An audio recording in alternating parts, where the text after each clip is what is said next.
જય શ્રી રામ. કૃષ્ણ ભગવાને ગીતાજીમાં કહ્યું છે ને કે કર્મણીએ વાધિકાર તે માં ફલેસુ કદાચના, એટલે કે તમે કર્મ કરો, તમને ફળની ચિંતા ન કરો, ફળનું કામ મારું છે.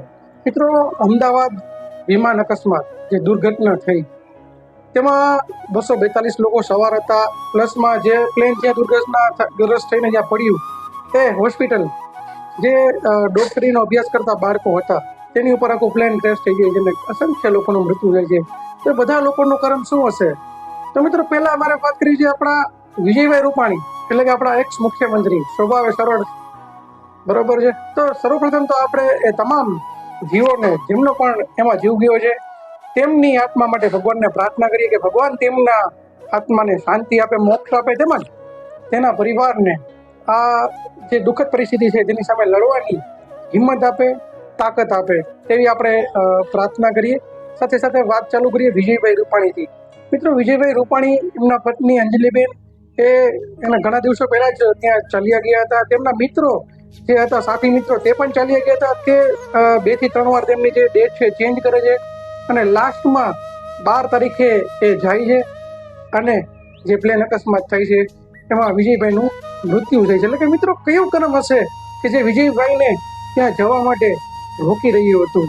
મિત્રો, બીજી એક અચરજ પામતી ઘટના એવી બને છે કે 242 મેમ્બર એ પ્લેનમાં હોય છે, યાત્રીઓ હોય છે, તેમજ ક્રૂ મેમ્બર સહિત આખું પ્લેન હોય છે, 242 લોકોનું. મિત્રો, એવો બ્લાસ્ટ થાય છે કે એ સિવાયના પણ બીજા ઘણા બધા લોકો જે સ્ટુડન્ટ છે તેમના મૃત્યુ થાય છે, પણ પ્લેનમાં બેઠેલો એક યાત્રી વિશ્વાસ કુમાર એ બચી જાય છે.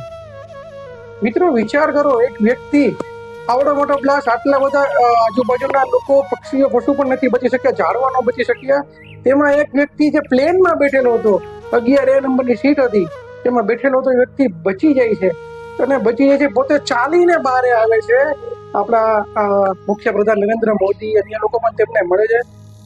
વિચારો તમે કે ભગવાનનું શું હશે? ભગવાન એ કઈ રીતનું એનું લોજિક હશે, એનું કઈ રીતનું કર્મ હશે કે બચી જાય છે? હજી મિત્રો, તમને વધુ આગળ લઈ જાઓ તો મિત્રો, એક દીકરી કે જે ફક્ત 10 મિનિટ, જેના પતિ લંડનમાં હોય છે, આપણા ભરૂચની જે દીકરી છે ભૂમિ ચૌહાણ, મિત્રો, જેના પતિ જે છે એ લંડન હોય છે અને તે સ્ટુડન્ટ વિઝા ઉપર ત્યાં જતી હોય છે, તે ટ્રાફિકમાં ફસાઈ જાય છે. તે ટ્રાફિકના કારણે તે ત્યાં 10 મિનિટ લેટ પહોંચે છે. એટલે કે બોર્ડિંગનું ગેટ બંધ થઈ ગયું, પ્લેન ઉભરું નથી હોતું, ફક્ત જે બોર્ડિંગનું જે બધું ટિકિટ ચેક, પાસપોર્ટ ચેક જે થતું હોય એ બંધ થઈ ગયું હોય છે. અને ત્યારે એ ત્યાં પહોંચે છે અને મિત્રો, એ ત્યાં પહોંચે છે તો જોવે છે કે બોર્ડિંગ બધું બંધ થઈ ગયું હોય છે.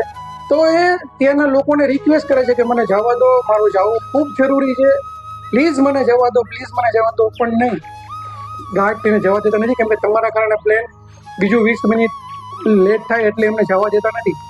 ત્યારે જે ભૂમિ છે એ પોતે મનોમન ભગવાનને કદાચ કોસતી હશે અને વિચારતી હશે કે કેમ હું 10 મિનિટ લેટ આવી, એ ભગવાનનો વાટ કાઢતી હશે કે કેમ મારા મોડું કરાવ્યું.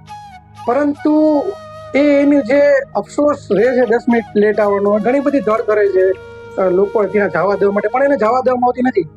પરંતુ જ્યારે થોડીક પ્લેન, જ્યારે એર ઇન્ડિયાનું AI-171 પ્લેન કે છે એ અમદાવાદથી લંડન જવા ઉપડે છે ને થોડીક સેકન્ડોમાં એ બ્લાસ્ટ થઈ જાય છે, એનો ક્રેશ થઈ જાય છે.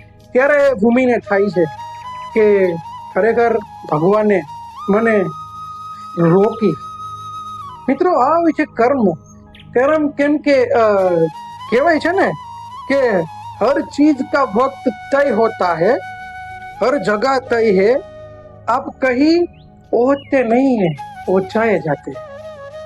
ભગવાન કહે છે કે બધી વસ્તુનો સમય નક્કી જ હોય છે, તમે ક્યાંય પહોંચતા નથી, ઉચ્ચારવામાં આવો છો, અને તમે ક્યાંય રોકાતા નથી, રોકવામાં આવો છો. મિત્રો, બધી વસ્તુનો સમય તય હોય છે. આપણે ઘણીવાર ભગવાનને કહેતા હોઈએ છીએ કે હે પ્રભુ, આ મારું કામ કેમ નથી થતું, આ મને કેમ નથી મળતું, આ મારું કેમ અટકેલું પડ્યું છે. પણ ભગવાનને ખબર છે કે ક્યારે તમને ક્યારે શું આપવું, એ ભગવાનને ખબર છે.